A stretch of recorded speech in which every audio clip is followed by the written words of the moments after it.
Hey there. Welcome back to Learning Made Fun, your ultimate destination for IT training content.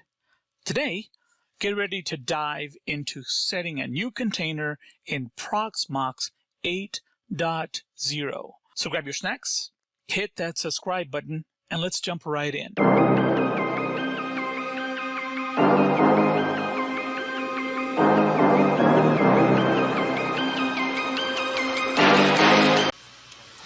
Here we are back in our Proxmox virtual environment 8.0.3. We're continuing. This is our third video in the series. We set up a brand new Ubuntu container. On our last video, we created Bob and Sophia as users. And so now we're going to make sure that when they log in, they can actually change their password for the first time. So let's go ahead and have Bob log in.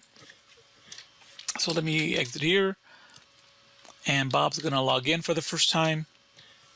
He's going to use the provided password, and the first thing Bob is going to do is he's going to enter PASSWD, or password, for Bob, and then now he can enter his new password. You want to make sure that when the users log in for the first time, they change their passwords. Oops, let's try that again.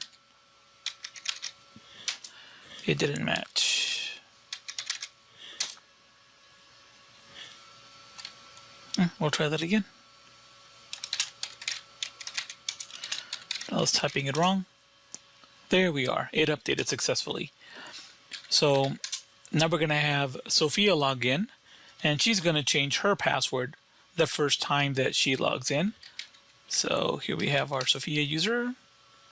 She's going to enter the provided password, and once again she's going to type in PASSWD, or password, for Sophia. And let's make sure that she changes her password. Password unchanged.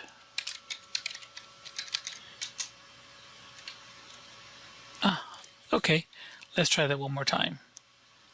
PASSWD, and the current password, she has to type in the one that we provided for her, and then the new password, have her retype it, and it updated successfully. So now both Bob and Sophia have changed their password. Now let's have Bob log in, and let's review. He needed a accounting and directory, so we're going to have Bob once again create his directory. Let's see what he has. And there's no directories inside of Bob. Okay, so Bob needs to make a directory, and he's going to call it the accounting directory. And there it is. And then he's going to cd into the accounting directory.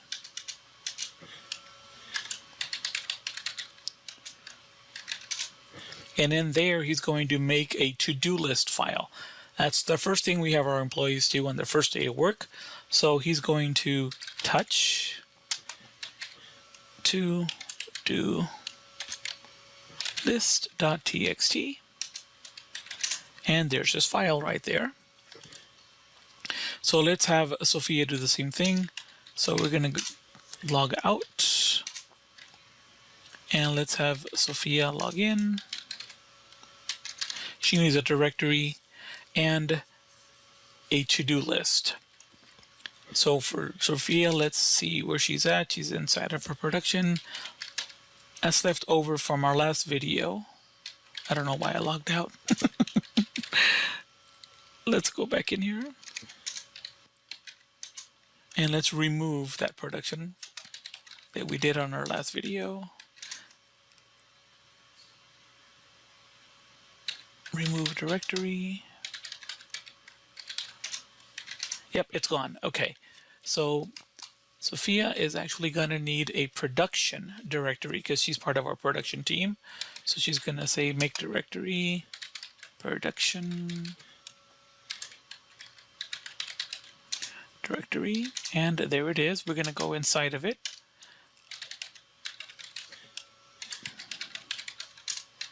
And there's no files in there. Just like Bob, she has to make a to-do list. So we're going to say touch to do, can't type today.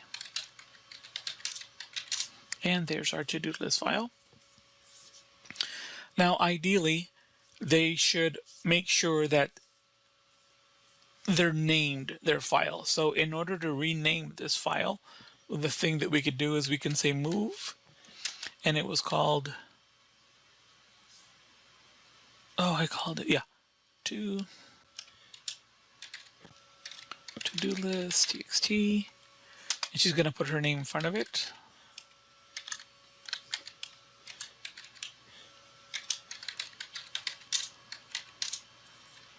And there it is. So we didn't have to delete it. We just renamed it by using the mv or the move command. And then we could also make a copy of it as a backup in case anything ever goes wrong. So we're going to copy Sophia.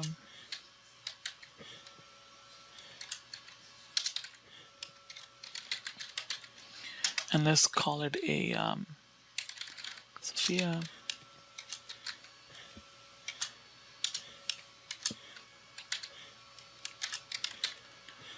We're going to say backup.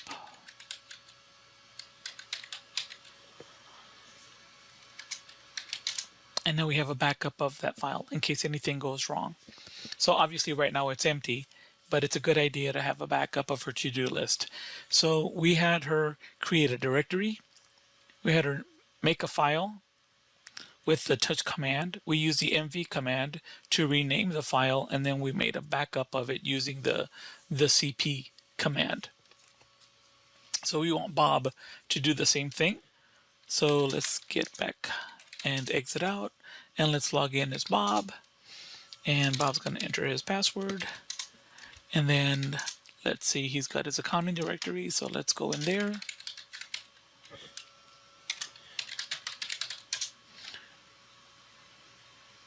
No such file or directory. Did I spell it wrong? Oh yeah, I did. Account. Okay, and then there's his to-do list.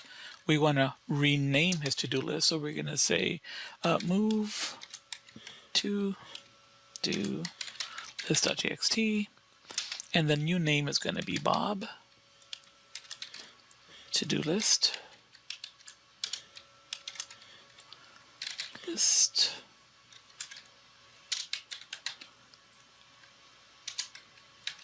Yep, and we just renamed it, and we want to have him make a backup of it as well. So we're going to do that with a copy command. So we're going to say, actually, let's try something neat.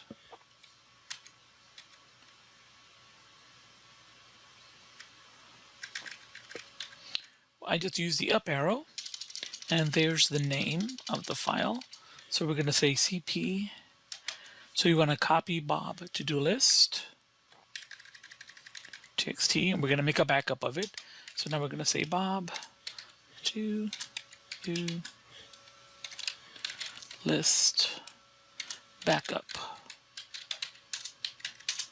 And here we are. We have our Bob to-do list.txt, and he has his backup as well, just like Sophia did. Now, it's a really good idea for us to restrict access to certain files.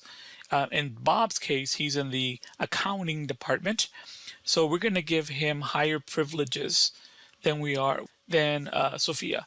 So for Bob, we're going to take his